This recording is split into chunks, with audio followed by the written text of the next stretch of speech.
La setmana d'aquesta gravació era la setmana de Tisha B'Av, però també de la lectura de Vaet Hanan.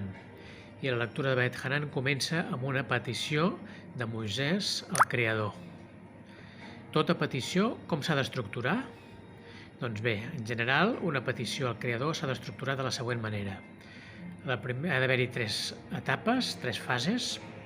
Una primera fase de presentació, on tu d'alguna manera reconeixes la grandesa del Creador, el seu poder, la seva capacitat, la seva magnificència, la seva bondat, un reconeixement ampli, un reconeixement extens que t'ha de situar tu en un ambient, en un estat de gratitud respecte al Creador i de reconeixement del poder del Creador i de saber enfront de qui et trobes.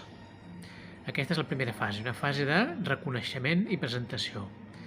La segona fase és de petició, on tu d'alguna manera invoques el Creador per demanar-li que et concedeixi totes les peticions que tu tens en aquell moment.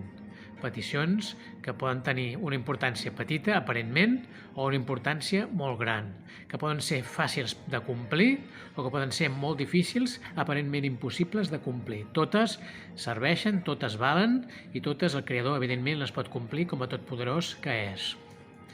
I la tercera fase, la tercera etapa, és la de gratitud, la d'agraïment, la de reconeixement del Creador per tot el que ell et donarà, perquè tu ja dones per fet pràcticament que totes les peticions que li estàs fent te les concedirà. Perquè un punt molt important és que tu confies en ell, i si confies en ell, confies que et concedirà les peticions que li fas. Així doncs, tenim 3 etapes, una etapa de presentació, una etapa de petició i una etapa de gratitud. Shalom.